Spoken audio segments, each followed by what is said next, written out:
Hey, welcome back.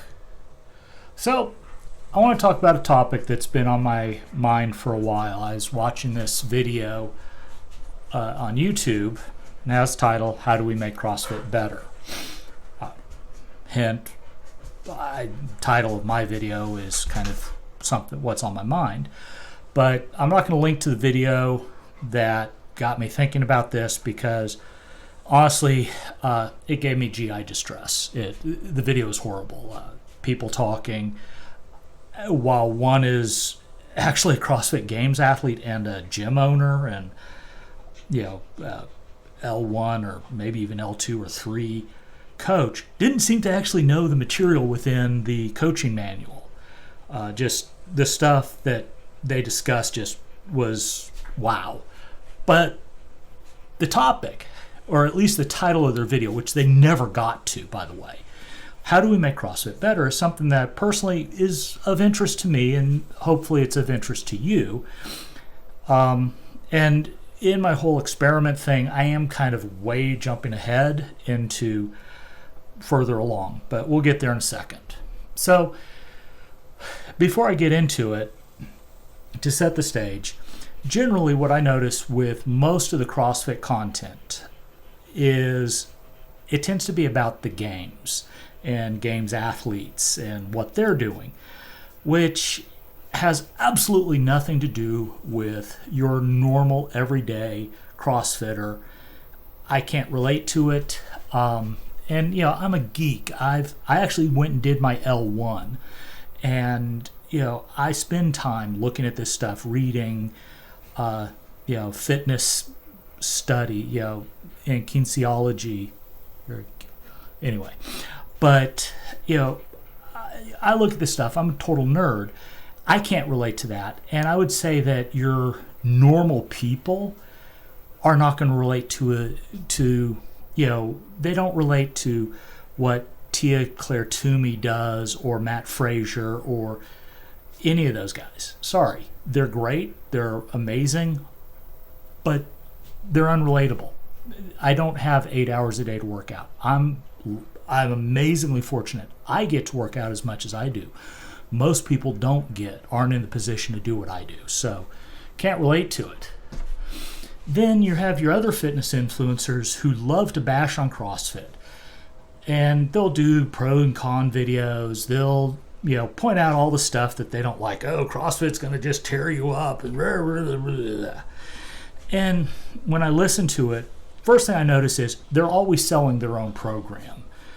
This one show, Mind Pump, it was funny, and it's where I really it was so glaring. This lady calls in, she's like, oh, I'm not really getting out of CrossFit what I wanted, yada, yada, yada. I like the barbell work, blah, blah, blah. And they just went off on it and then immediately began selling her their programming. They didn't really ask her any questions. And to a degree, she's one of the people that I'm about to talk about. So you have that. But what I also notice when fitness influencers are going off on CrossFit, a lot of what they're going off on is like complaining that Pizza Hut doesn't serve shrimp fried rice. Yeah, it's CrossFit. CrossFit is not bodybuilding. It's not gymnastics, even though we call what we do gymnastics. Personally, I get why they say gymnastics. It's really more calisthenics. But CrossFit is CrossFit. It's different. And what's also really funny is I bet if you look at these people's programming, it looks a lot like CrossFit. They just can't call it that because, trademarks and copyrights and all that crap. So anyway, you have that, and none of them really are addressing how to make CrossFit better in their gripes. Anyway, so in all of that, and in the title of the video that started this, what really is the problem that we're trying to work on? Overall, personally, I think CrossFit methodology is solid. It works. It will do what it's meant to do, which is make you fitter across all domains. You'll have better cardio, you'll have better mobility, and you'll be stronger. But if you actually do what the coaches tell you to do, which we'll get to. Now, what we're gonna get into is my personal observations as direct experience, and looking at Reddit forums and just YouTube videos of people like myself who've posted things and all like that. The first thing and where this goes is, when you first join a CrossFit gym and you did your CrossFit 101 or whatever your gym does, you get a lot of attention from the coaches. They're paying attention, they're, coaching you because you need it. You don't really know what's going on. And CrossFit does have its own vocabulary and way to do things that if you, say, worked with a personal trainer or you just went to a Gold's Gym or whatever, you won't have. So you need somebody to kind of guide you along, and that's what the coach is there to do, which is great. Wonderful. Then you have the people who are your competitive CrossFitters, the cool guys and girls who they got the ring muscle ups and they're doing cool stuff and they're going to competitions, and they get a lot of attention from the coaches. And part of that, I'd say, is, to be expected. I mean, I often say, like, Mike Tyson has a coach, or I don't know if he's still, but, when he was boxing, greatest boxer ever, and he has a coach. And, I bet Matt Frazier has a coach. Medeiros and all of these CrossFit people, they all have coaches helping them putting stuff together. And as it should be. But you get into this issue with experienced CrossFitters like myself. I've been doing it for a few years. I kind of have geeked out. I've learned a lot. I did an L1, which I don't know why I'm making a big deal out of it. It's cool. So you become kind of invisible because when I show up at the gym, or if you're experienced, you show up at the gym, you've already looked at what the workout of the day is. Or if your gym works where you don't find out till you get to the gym, you look at the whiteboard and you say, oh, first thing we're doing needs a barbell. So you go get a barbell and you get your spot set up and you know what to do. You look at the Metcon and you're like, oh, there are box jumps. I can't really jump to the box.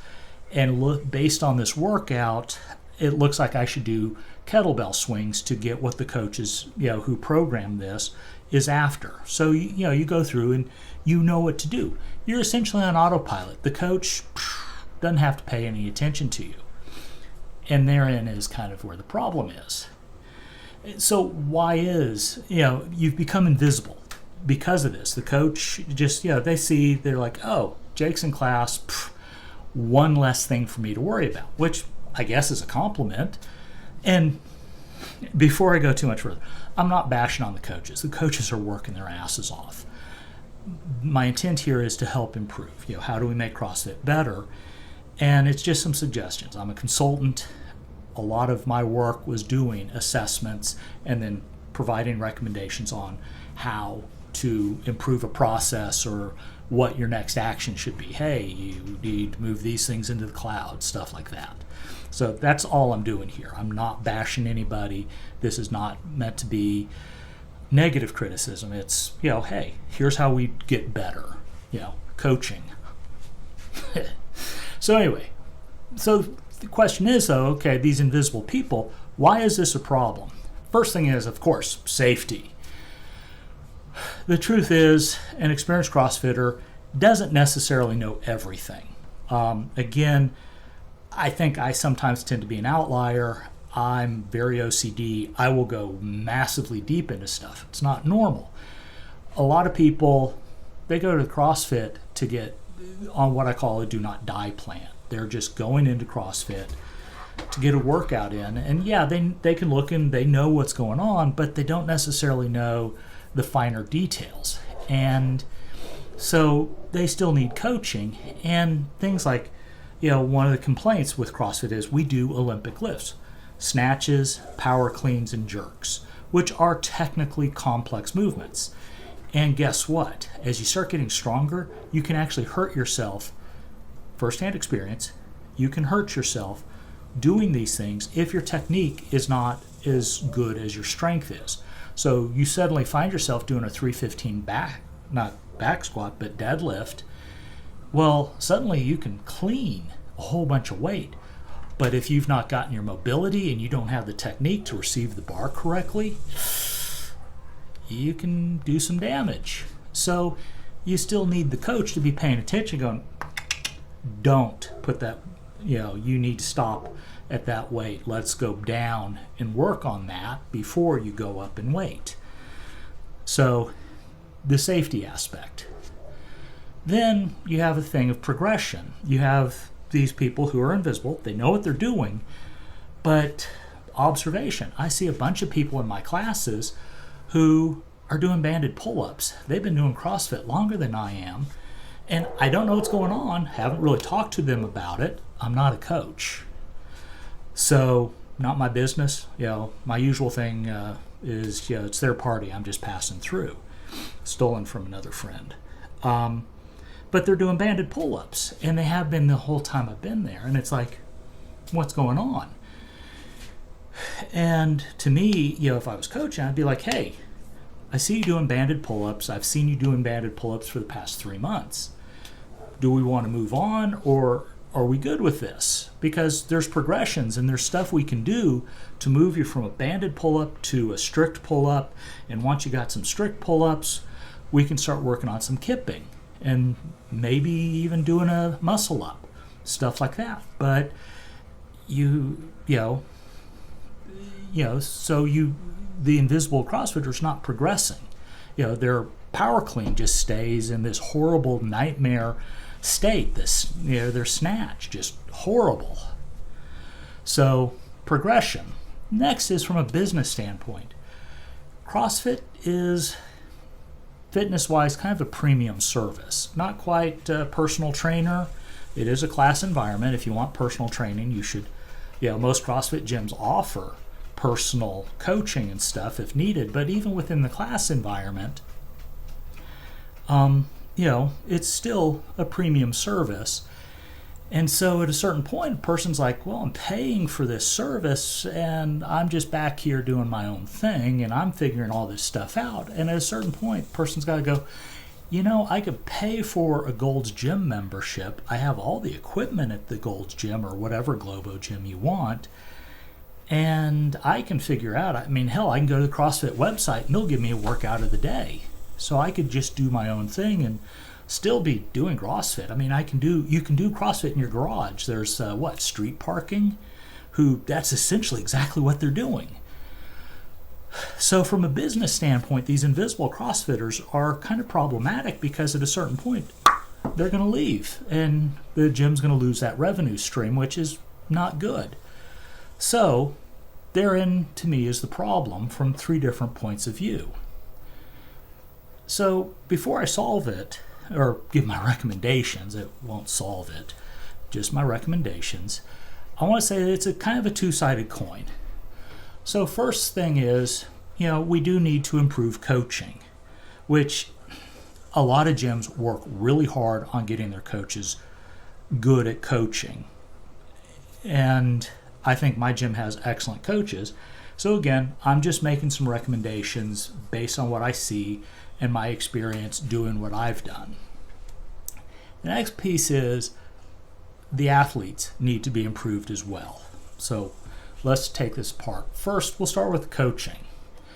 So as a coach, I see that you need to know your members, which should happen. You're going to have interaction, but one, is this person coachable? Talking with one of my coaches, we're discussing some stuff, and they observed an athlete doing pull-ups, and their chin wasn't clearing the bar. And they called him out on it, and the person argued with them.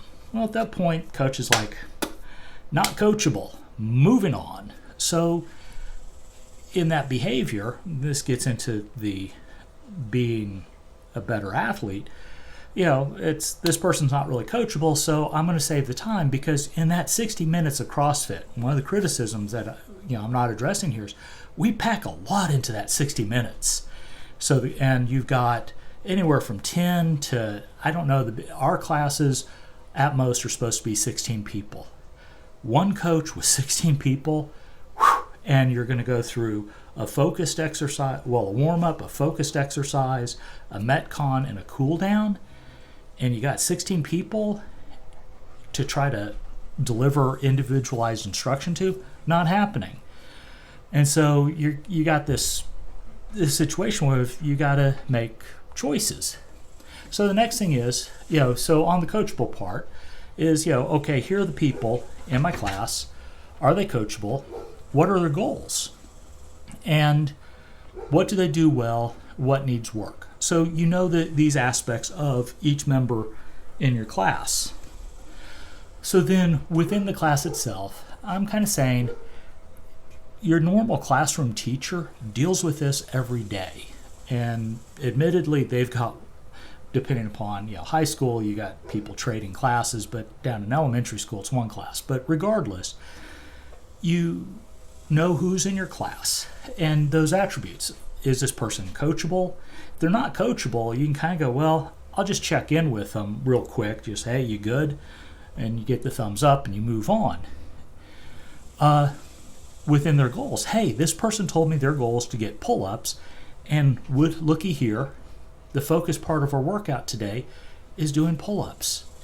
Cool. I'll make sure I get a little time with them and check in and see if I can give them some stuff to help them move on with their pull-ups, which is kind of my second bullet point. Does the WOD offer an opportunity for me to give this person some coaching? You're going to have situations where the entire workout for the day, this individual, their goals, what they're good at and all like that, are such that you don't really, all you need is, hey, how you doing? Things good. Quick check in with them, and you're moving on. But there's other opportunities where I'd say, like for my coaches, if there's any Olympic lifting involved or box jumps, it's keep your eyes on me, because holy shit, there's an opportunity for some excitement. So, within that, it's like, okay, need to check in. How do we check to make sure that this, he's working on cleans? How do they look? Are there any pointers I can give him? Is he just consistently screwing up? Yada, yada. I could go on for hours about how bad I am at Olympic lifts. There's also the opportunity, do you have a group of people in your intermediate? You'll do this with your beginners. All the beginners, you should get together, and it's like, we're doing pull-ups, so we're going to get them over here. And personally, I would start on doing negatives. If they don't already have a strict, start doing negatives, start building up that lat strength so that they can get a pull-up, so that then we can progress them on to doing kipping pull-ups and so on. But your intermediates do the same thing. Hey, this group of intermediates don't have strict pull-ups, so I'm going to get them together, and to a degree, I'm going to put them in with these beginners, and we're going to start doing this with them, while the other group, my advanced and intermediate folks, I can leave them on autopilot here. So I'm able to kind of use my time more efficiently and get things going. The last piece, just kind of talking with my advisors, my wife. I don't know if people will actually do this, but keeping notes on the athletes, just to me seems like an idea that makes sense.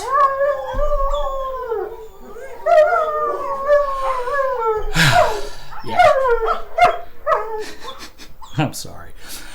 Not sorry, really. I love it. But I don't know if Waterfy has a way to do this, but like teachers keep notes on their students and they pass them on grade to grade. So, the third grade teacher passes notes on to the fourth grade teacher, and she'll kind of have an idea as to what to expect from the student. And just even yourself, even if it's just a grid that says, I checked in with this person today, so that next time that they're there, if you didn't check in with them, that you do know, so that you don't let them become invisible on you. So those are kind of my recommendations for coaches. And it's all this stuff. And I know that coaches are working their butts off. It's hurting cats, honestly. You have smart asses like me in class. So on the athlete side, first thing is, and this is the same thing I give my developers on my teams, ask for help. Again, my cleans, it's kind of on me that to go tell the coach, hey, we're working on this. Can you spot and see what do I need to do? And a lot of the time I already know the answer, but even so, having somebody observe and call stuff out will help. And the coach is there to do that, and they don't mind. So you as an athlete should be asking. Next piece is being coachable. This is really big because, the coach calls you out and says, you're doing wall balls. And coach is like, hey, you're not getting below parallel. Those are no reps. Yeah, it's irritating. And you want to be high up on the whiteboard. First off, don't look at the whiteboard. Don't worry about those rankings. Work on actually having good mechanics in your movements is what I would tell you, and probably what your coach would also tell you. It's like, hey, look, I don't care if in a 10-minute AMRAP with 20 wall ball shots and whatever else, you get 10 rounds. If you get 2 rounds, but you have perfect wall ball shots, that's actually better in a lot of ways. So, and you get into the balancing with CrossFit, yada, yada, yada, but we'll talk about that some other time. So kind of what I'm saying is, don't be invisible. You're paying for the service. If you need help, let the coach know. And understand, your coach is not a mind reader. They're not psychic. Do they know your goals? Do they know what you're trying to work on, what you're after, and all like that? And part of the thing that I'd say within that is, if you're just on a do not die plan, which I don't mean to make it sound dismissive, but there is a certain aspect of, look, to me, this is me personally, to everybody else, of just getting into the gym and getting at least 150 minutes of exercise, movement in. We're not, Mark Ripito with it. Well, CrossFitters exercise and training, blah, blah, blah, drink your milk. Whatever. 150 minutes. It's all you need. It's a do not die plan. Just doing that alone will make you so much healthier than just about anything in the world. So if that's your thing, and it's like, hey, look, if I do banded pull-ups the rest of my life, that's cool. Okay? My goal is simply, next time Uncle Wu comes and visits, it's not a concern to me because I'm healthy. So be it. You don't need to be able to do 50 pull-ups. You don't need to be able to back squat 400 pounds or deadlift whatever. Nobody cares, really. But having if you're on that do not die plan, and letting the coach know. Now I would say the coach probably should poke you a bit to be better. Hey, let's try to get that pull up so that you can do a couple of strict pull-ups, because we also know through the various studies that that overhead work does really good things for your longevity. So the coach should poke you a bit, but be able to know, okay, this is what they're after, and I'll make sure that they're getting it, make sure that they're showing up, make sure that they're safe, make sure that they're going to keep showing up. So within that, that's how you become a better athlete. The biggest piece is, like I said, be coachable and ask for help. Final bit is for the gym and the general community that the gym creates, is I would suggest using a tool like SurveyMonkey to collect things like, what are your athletes' goals? What skills are they actively working on? Do they have plans? Like, hey, I want to go to competition. Here there's a bunch of competitions around in the DFW area most months.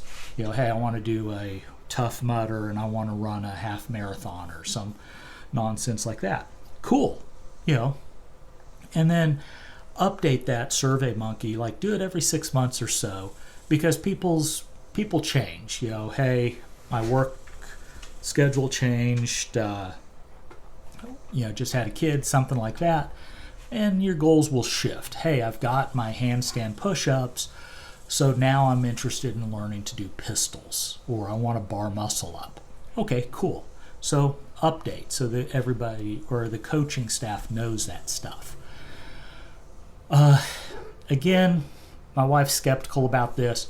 A shared notebook.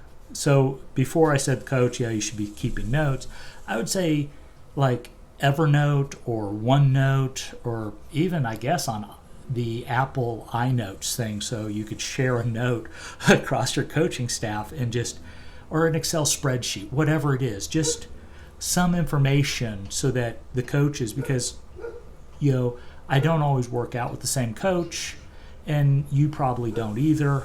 People do different times, stuff like that. They're going to work with different people. And it's beneficial to have that information if you're going to plan ahead and look at the roster for your class as a coach. And it's like, oh, okay, and I know these people here, and here's an opportunity. I can work with this person and really help them. Hey, I'm really good at coaching jump rope, and I see this person wants to get their double unders, and we got double unders in the workout. Boom, opportunity to help this person. So a shared notebook, in my opinion, would be beneficial. And next piece is, within social media, a lot of gyms have their own Facebook groups or some type of forum. Foster discussion about this stuff. Don't just, share memes or things like that. Actually get discussion going about, hey, we're working on this. Here's what we're programming, and here's, how to improve it. Here's something from, WOD Prep, or Varied Not Random, which actually I think is an excellent podcast that has really usable stuff for normal people. It's not just about the games all the time. But you get that stuff together and use social media effectively to help get these people out of the shadows so that, they're progressing and, having a good experience with CrossFit, and they keep things going. Earlier I mentioned this lady calling into the Mind Pump show and them doing their thing, and I'm like sitting there, the first thing I would have asked the guys, have you talked to your coaches about this? Because what she said, just that she didn't feel like she was making progress, that she enjoyed the hard workouts and stuff, but she didn't really feel like she was making progress. And I'm like, well, did you tell your coaches that? Because in my opinion, she kind of did a disservice to her coaches when she said what she said to those guys, and those guys did her a disservice by not asking her, hey, have you had a conversation with the coach? Did you tell them? And that's kind of the whole thing behind Invisible CrossFitters, is you set up these bad situations where communication's not occurring, and people get, wrong impressions. You can create negative impressions of CrossFit. So what I'm trying to do here is help make that go away so that we can address other problems that CrossFit does have. They're very minor in my opinion, and a lot of the time it's a misunderstanding of what CrossFit's trying to do. I'm a great example. I'm a walking, talking anti-pattern here. So anywho, how do we make CrossFit better? Just, improving the coaches, and I guess actually a better way to put it is just improving communication between athletes and coaches. And it's a two-way conversation. I think I didn't do a good job of really highlighting that, but I'm not going to reshoot this whole thing. I've been spinning on this for 2 or 3 weeks now, so we need to get moving on. So anyway, really appreciate you watching this. If you made it all the way here, please comment. I really am trying to drive communication, conversation, because my interest is in helping people be healthier, and I believe CrossFit is probably the best mechanism to do that.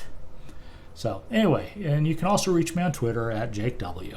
Anyway, that's it. Thank you, and have a good one.